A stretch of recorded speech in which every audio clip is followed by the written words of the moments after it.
Mesdames, Messieurs, bonsoir et merci de suivre le 20h de la télévision du Burkina. À l'instar des 170 autres États, le Burkina Faso s'engage à limiter les effets des changements climatiques. À la tribune de l'ONU à New York, le Burkina est représenté par une délégation conduite par le Premier ministre Paul Kaba-Thiéba. Tous les pays concernés entérinent l'accord négocié à Paris en décembre 2015, celui de limiter la température à 2 degrés Celsius par rapport à la période pré-industrielle. L'accord conclu il y a plusieurs mois entre l'État burkinabé et des entreprises doit être respecté à tout prix. C'est ce qu'est allé réitérer sur le terrain le ministre en charge des infrastructures.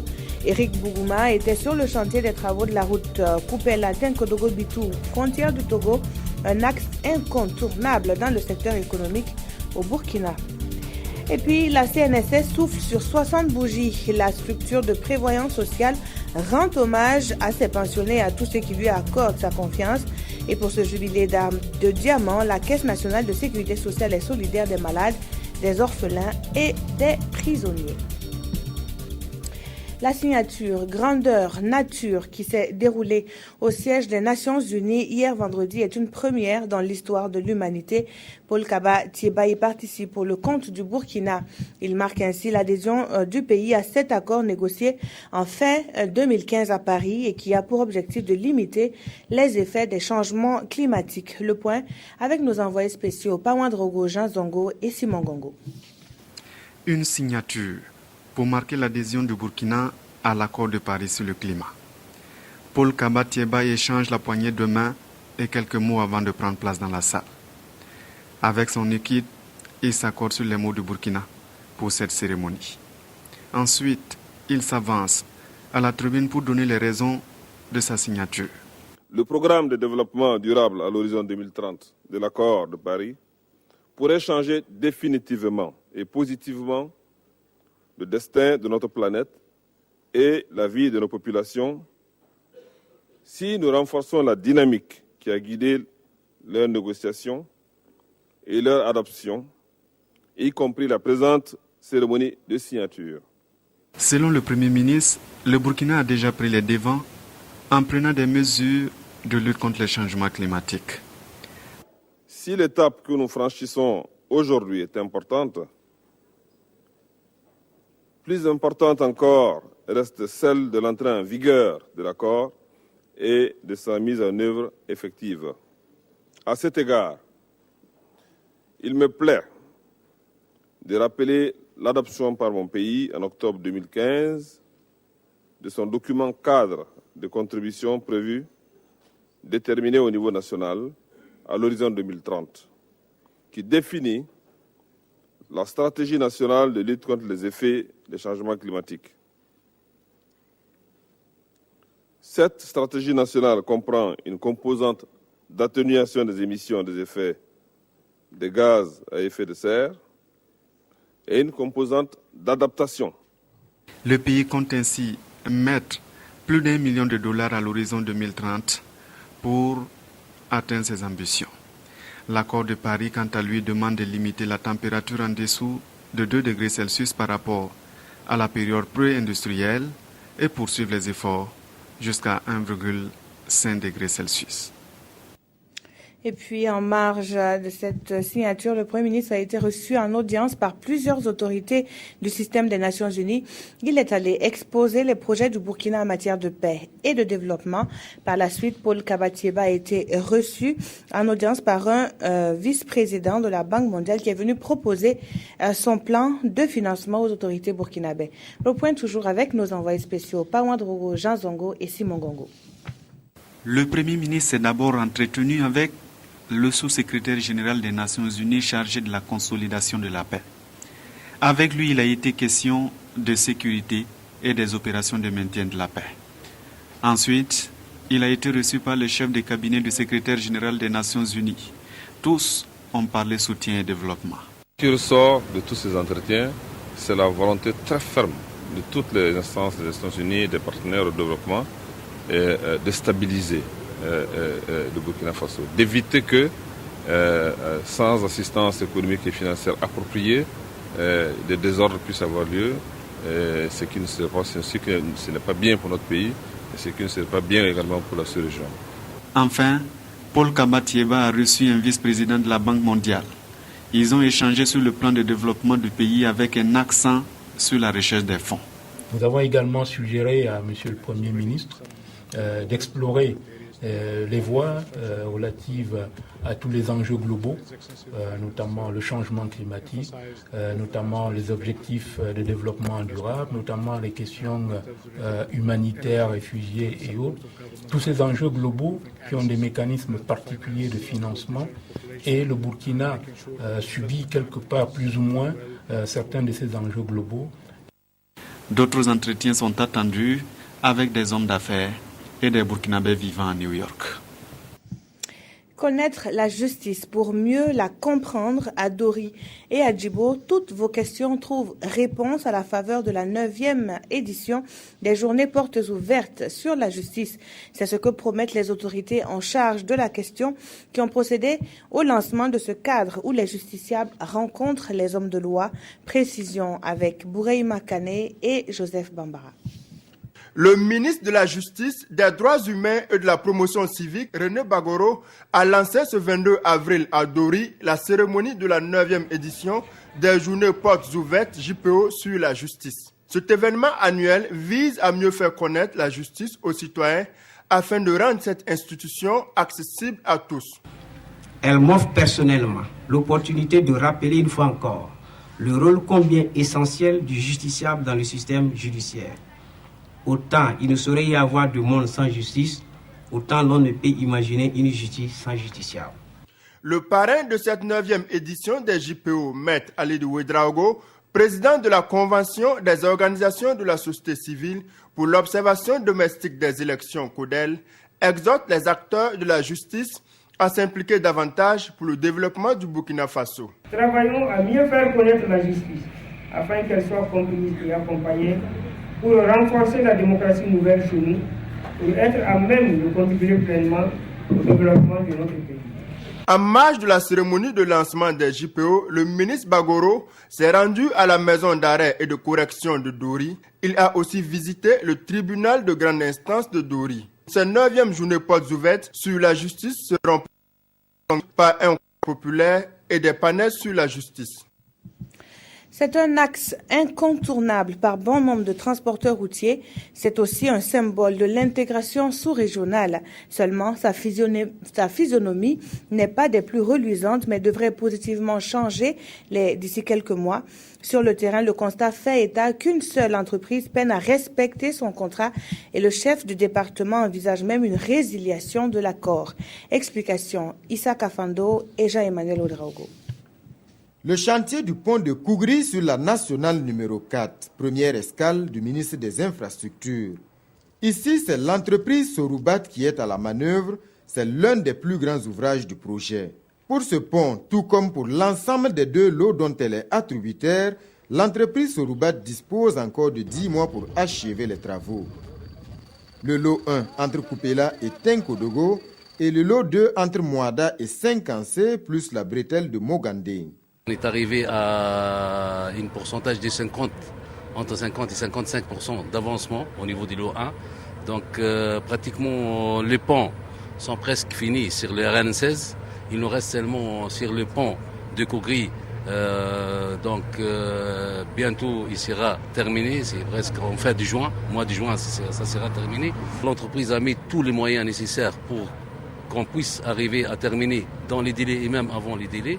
Nous constatons déjà un retard sur l'ensemble des lots. C'est un retard qui varie. Sur le lot 3, le retard est plus important que sur le lot 1.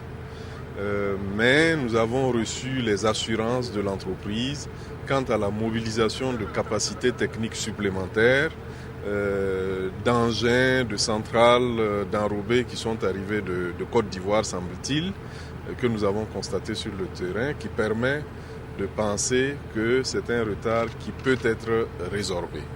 Le lot 2 entre Tenkodogo et Mouada est celui de tous les problèmes. C'est un groupement d'entreprises qui est attributaire. Pour des travaux qui devaient débuter depuis février 2015 pour 18 mois, ici c'est toujours le calme plat, des problèmes internes sont évoqués. Mais trêve de patience, une solution radicale est désormais envisagée. Sur le lot 2, il faut reconnaître que la procédure de résiliation, de mon point de vue, aurait dû être engagée depuis longtemps. Je peux vous assurer que c'est une procédure qui est en cours. Parce qu'il n'est pas du tout admissible que depuis que ce marché a été passé, l'exécution n'a pas encore commencé. Ce projet en chiffres, ce sont 150 km de routes réhabilitées et renforcées. La route nationale numéro 16, l'une des plus importantes pour l'économie burkinabé, et 3,34 km de routes construites et bitumées, la bretelle de Mogandé. En attendant de trouver la solution au lot 2, le ministre a invité l'entreprise Soroubat à maintenir la cadence pour rester dans les délais et mettre fin rapidement au calvaire des transporteurs dans les nombreuses déviations. L'intégration passe aussi par les airs et depuis novembre 2015, les chefs d'État du G5 Sahel ont décidé de la création d'une compagnie aérienne. À Ouagadougou, ce projet prend forme avec une rencontre des ministres en charge des transports de ces 5 pays du Sahel. Les détails dans ce reportage de Yacouba Gamene et Mouankoun Dabiri. Ces signatures marquent un pas décisif vers la création de la compagnie aérienne du G5 Sahel. Les ministres en charge des transports des 5 pays membres de l'institution ont adopté une feuille de route pour la mise en œuvre du processus. Le conducteur définit les dispositifs institutionnels tout en planifiant les activités de la future compagnie. En plus du secrétariat permanent qui existe, nous avons créé un comité de pilotage spécialement pour suivre une feuille de route que nous avons déclinée. L'ambition, c'est de pouvoir agrandir pour répondre au vide laissé par Air Afrique. La création officielle de la compagnie régionale est prévue pour février 2017. Et c'est à Mohamed Bouassria qu'il revient la tâche de piloter sa mise en œuvre. L'ingénieur mauritanien a pour mission d'identifier et d'analyser en un temps optimal l'ensemble des aspects liés à la réalisation du projet. Et même au-delà, en termes de connectivité à garantir pour l'ensemble des pays formant notre espace régional, mais également entre cet espace régional et les autres régions de l'Afrique et du monde. Et je crois qu'avec cette vision très claire, avec cette appréciation très bonne des moyens à mettre en place et cette bonne lecture des enjeux qui nous attendent, nous sommes confiants qu'on parviendra à nos objectifs dans les délais impartis. Pour son financement, les acteurs optent pour une démarche inclusive et participative des 5 pays que sont le Mali, le Tchad, la Mauritanie, le Niger et le Burkina Faso. L'étude de faisabilité est quant à elle financée par la Banque arabe pour le développement économique en Afrique. Un jubilé de diamant pour la Caisse nationale de sécurité sociale. La Caisse de prévoyance sociale rend hommage à ses pensionnés et se penche sur l'amélioration de la qualité de ses prestations. Ce matin, à la place de la Nation, la CNSS a donné le ton de la commémoration de ses 60 années d'existence. Konsoun Koulibaly, Viviane Tchenrobego.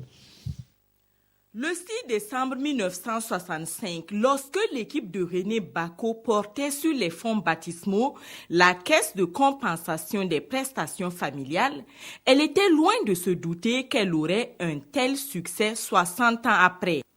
Les bénéficiaires sont passés de 4 360 en 1956 à 932 407 en 2016. Parmi eux, les retraités figurent en bonne place. Nous sommes aujourd'hui bénéficiaires d'une pension de retraite. J'interpelle tous les travailleurs du Burkina Faso afin qu'ils veillent à ce que leurs cotisations soient régulièrement versées à la CNSS par leurs employeurs respectifs dans l'optique d'obtenir un lendemain meilleur. Des employeurs modèles immatriculés, il y en a. La CNSS leur a rendu hommage. L'établissement public de prévoyance sociale a travaillé depuis sa création à s'adapter aux besoins de ses assurés. Il y a eu l'extension de la couverture sociale, l'opération de bancarisation pour sécuriser les paiements.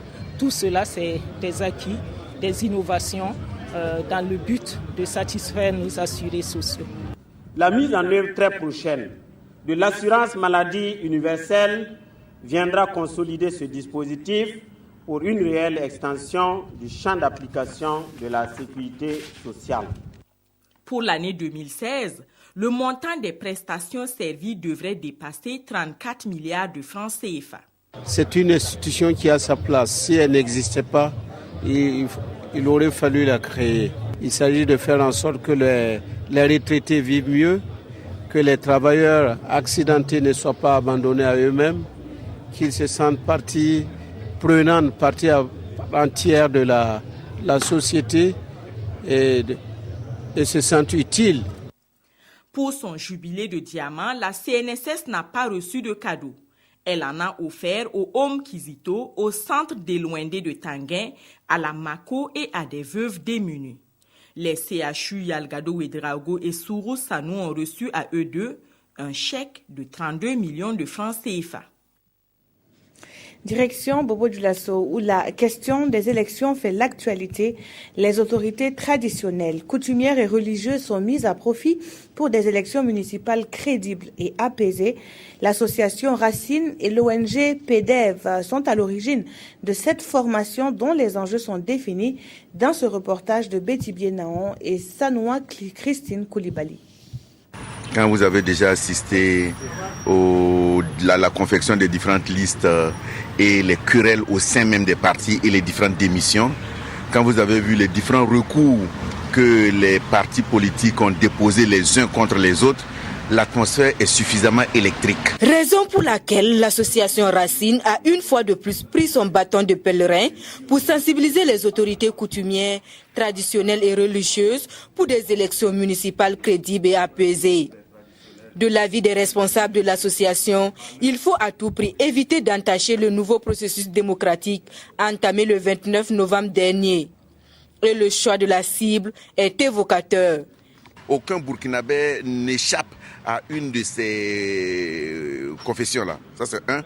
De deux, les autorités traditionnelles, les chefs, sont des administrations de proximité et sont des hommes de confiance de leur communauté.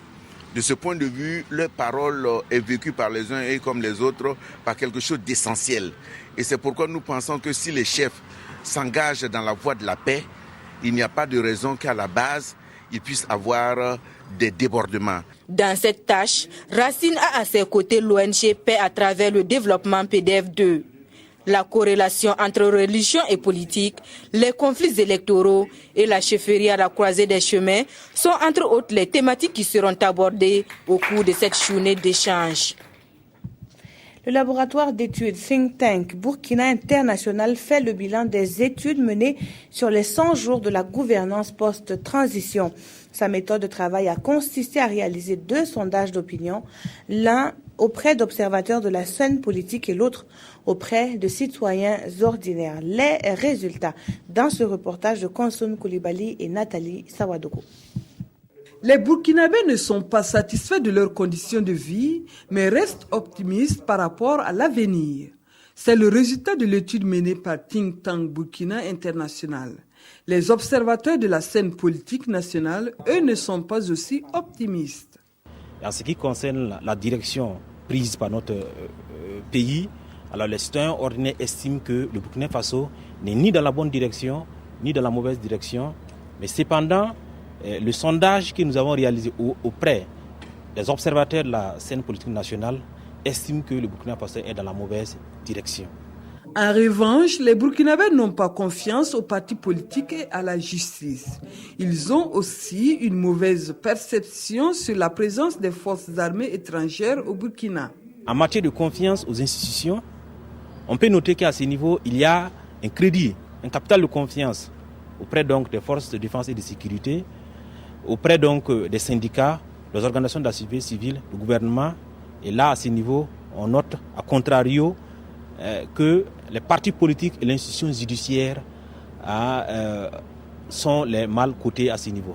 La question, par exemple, Kogoluego, à ce niveau, les citoyens ont une perception relativement bonne de ces groupes d'autodéfense. Si les mesures du gouvernement relatives à la santé et l'eau potable sont bien accueillies tant chez les observateurs que les citoyens ordinaires, En revanche, la réduction du train de vie de l'État et le recrutement des enseignants du poste primaire ne font pas l'unanimité.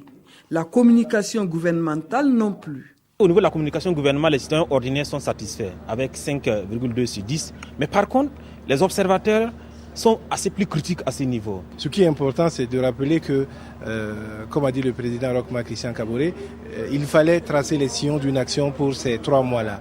Et sur l'essentiel, je pense que les Burkinabés, comme les observateurs, reconnaissent que ces sillons-là sont tracés, puisque quel que soit le camp où on se place, nous avons le sentiment effectivement que les Burkinabés sont d'accord sur le principe que quelque chose peut changer avec des taux relativement intéressants en termes d'espoir pour les jours et les mois à venir.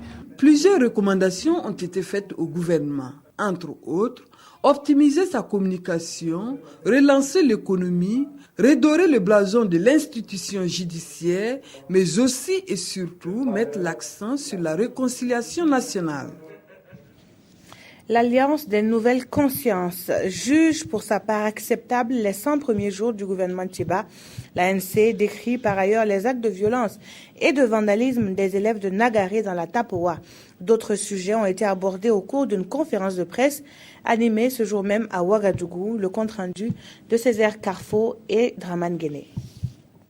Justice à double vitesse et niveau d'incivisme grandissant au Burkina. C'est l'appréciation de l'Alliance des nouvelles consciences ANC portée ici sur les dossiers pendant en justice et les actes de vandalisme orchestrés le 14 avril dernier par les élèves de Nagaré dans la Tapoa. L'ANC, entendue Alliance des nouvelles consciences, condamne avec la dernière énergie ces ignominies posées ça et là et exige de l'État burkinabé des sanctions conformément à la loi après avoir situé dans un délai record les responsabilités. Par ailleurs, où sont passés les défenseurs des dossiers Thomas Sankara, Norbert Zongo et Dabo Boukari? L'Alliance des nouvelles consciences blâme aussi les invités de Denis Sassou Nguesso lors de son investiture au Congo. Comment peut-on expliquer la présence du gouvernement burkinabé à l'investiture d'un président élu dans des conditions antidémocratiques, lesquelles élections ont été dénoncées même par l'Union européenne avant même qu'elle n'ait vu le jour? Nous, jeunes leaders de l'ANC, dénonçons énergiquement de telles attitudes de la part des gouvernants actuels. Sur les 100 jours du président du Faso, l'ANC dresse un bilan mitigé tout en appréciant sa politique de promotion de l'emploi et de la santé pour les plus démunis. Il existe désormais un cadre de concertation des OSC intervenant dans le domaine des finances publiques. 8 organisations de la société civile ont formalisé leur coalition et s'engagent à contribuer à une meilleure gestion budgétaire au Burkina. Mokhtar Ouedraogo et Mounir Akere nous en disent davantage. Ce sont des OSC qui interviennent déjà dans le domaine des finances publiques. Et pour mieux coordonner leurs actions de plaidoyer, de veille et de contrôle citoyen, elles ont décidé de mettre en place un cadre de concertation.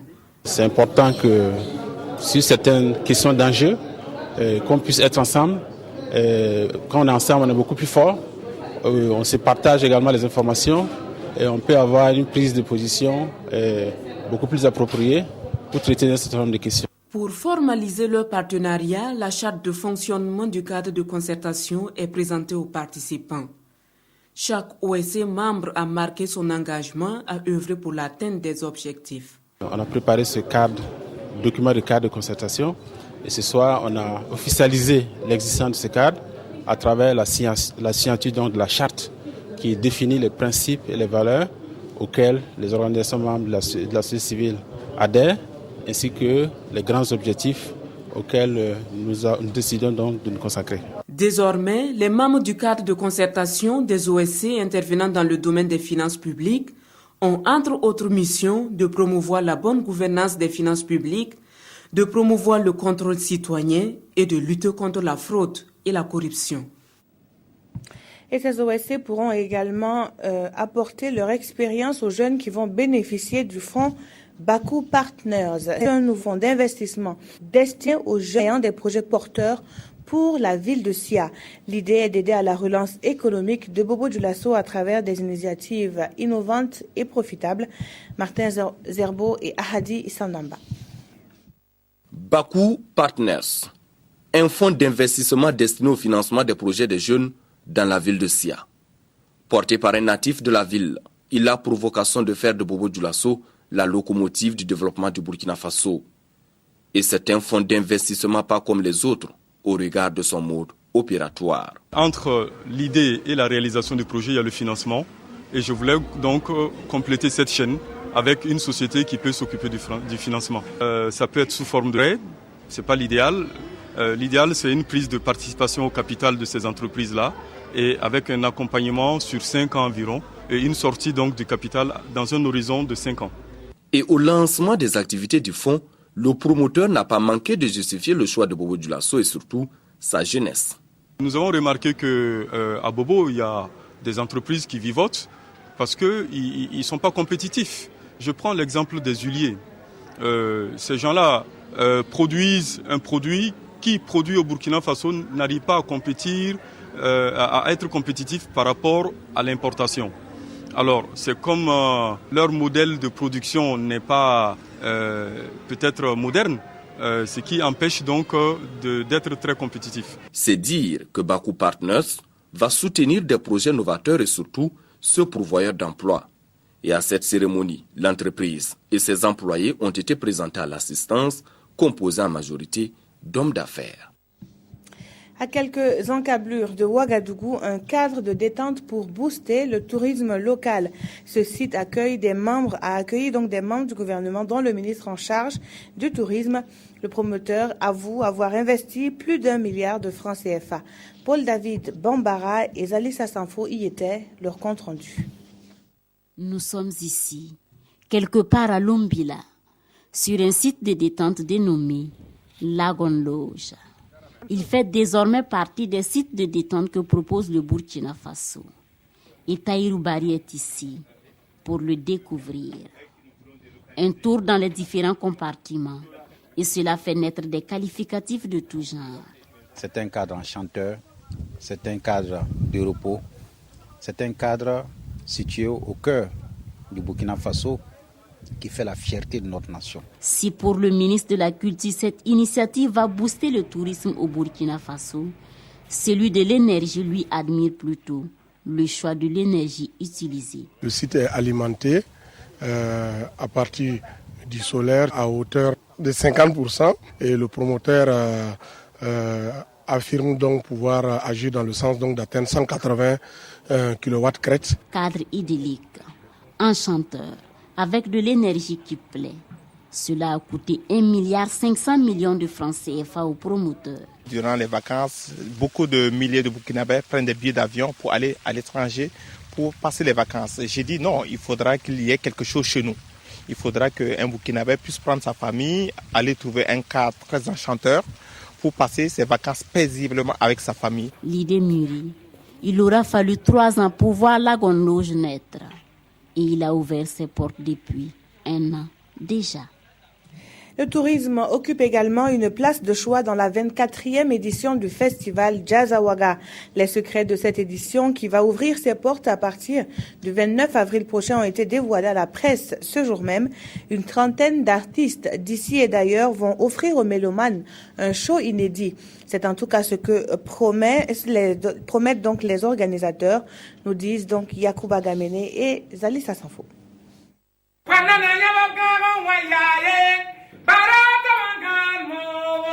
La voix de Patrick Cabré déchire ici le silence. Elle annonce ainsi les couleurs de la 24e édition du festival Jazzawaga.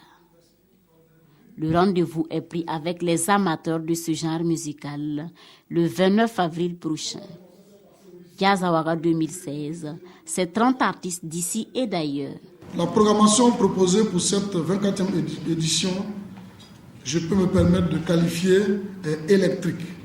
Elle va rassembler des pointus du jazz de toutes les générations confondues en faisant la part belle au talent africain. Le maître mot restant la capacité de chacun des artistes invités à émouvoir et à transmettre cette grande passion qu'est le jazz. Un jazz riche par la diversité des styles et des couleurs.